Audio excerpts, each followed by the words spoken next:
सबसे पहले तो मैं आप लोगों का धन्यवाद दूंगी कि आप लोग समय समय पे मेरा साथ देते हैं। मामला कोई ऐसा नहीं था कि मुझे इतना सब कुछ बोलना पड़े, लेकिन अभी 2-3 दिन पहले लगातार आप देख रहे हैं कि मैं फेसबुक पर आके बहुत सारी बातें बताना चाह रही थी, कहना चाह रही थी, परंतु सच्चाई मैं बता नहीं पा रही थी, हिम्मत नहीं कर पा रही थी, क्योंकि समाज का भी मुझे डर था और घर का भी डर था कि उत्तेजना में कहीं मेरे पति कोई गलत काम या कदम ना उठाए।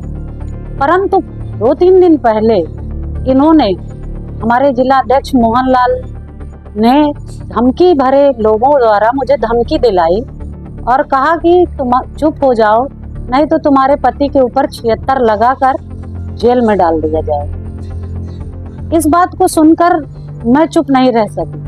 मैंने घर आकर अपने पति को सारी बात बताई कि मोहनलाल जी मुझे धमकी दे रहे हैं। तो मेरे पति ने कहा कि क्यों ऐसा कर रहे हैं। तो मैंने फिर मजबूर होकर उन्हें वो सारी बातें बताई जो मुझे नहीं बतानी थी। मैंने इनसे बताया कि ये मुझसे हम बिस्तर होने की डिमांड कर रहे थे, जब मैं नहीं हुई तो इन्होंने मेरे साथ दुर्व्यवहार किया और अब तुम पर 76 का केस लगाने के लिए कह रहे हैं। तो मेरे पति ने कहा कि तुम लाइव आओ और अपनी बातें रखो। आप लोगों ने फेसबुक के माध्यम से सब कुछ देखा है और सुना है कि मैंने कैसे क्या इनकी सच्चाई को बयान किया।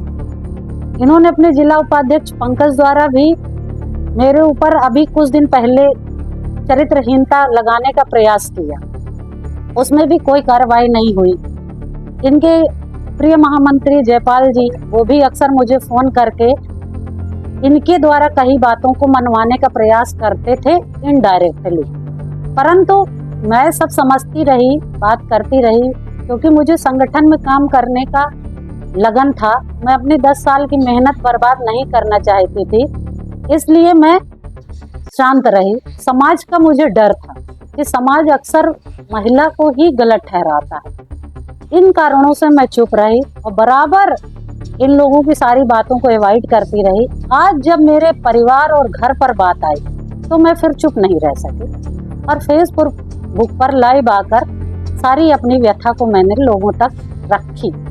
अब मैं यह चाहती हूँ कि माननीय मुख्यमंत्री जी द्वारा इन पर कड़ी से कड़ी कार्रवाई हो। ऐसे लोगों को संगठन चलाना नहीं चाहिए, इनको बाहर निकाल के फेंक दें, तभी इनके होश ठिकाने आए। बस मैं इतना ही कहना चाहती हूँ।